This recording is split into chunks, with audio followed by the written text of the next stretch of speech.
mekaniye başlayır yarış var. Size valet eləyən bu qədər talış var.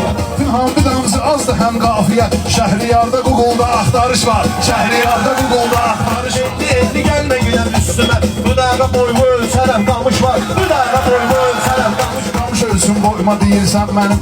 Utanmırsan gör nə qədər tanış var. Utanmırsan gör nə qədər tanış var. Zərli Şəhriyar ki ayağıma durdu. Gül stolun altına partlayış var. Gül stolun altına partlayış var. Sən də gir ginən stolun altına. Çünki Cəlildə dəli sıçrayış var. Çünki Cəlildə dəli sıçrayış var. Hansı istedaddan özünü doğursan. Mahnılarıma 5-6 min baxış var. Mahnılarıma 5-6 min baxış var.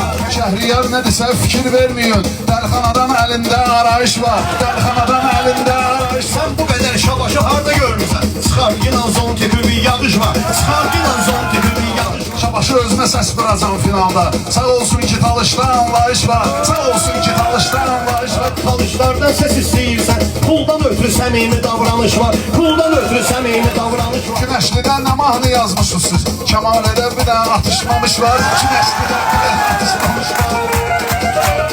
Şamale kimlər dəyilmisən sən? Hələ olsun penzeyində qırış var. Hələ olsun penzeyində qırış var.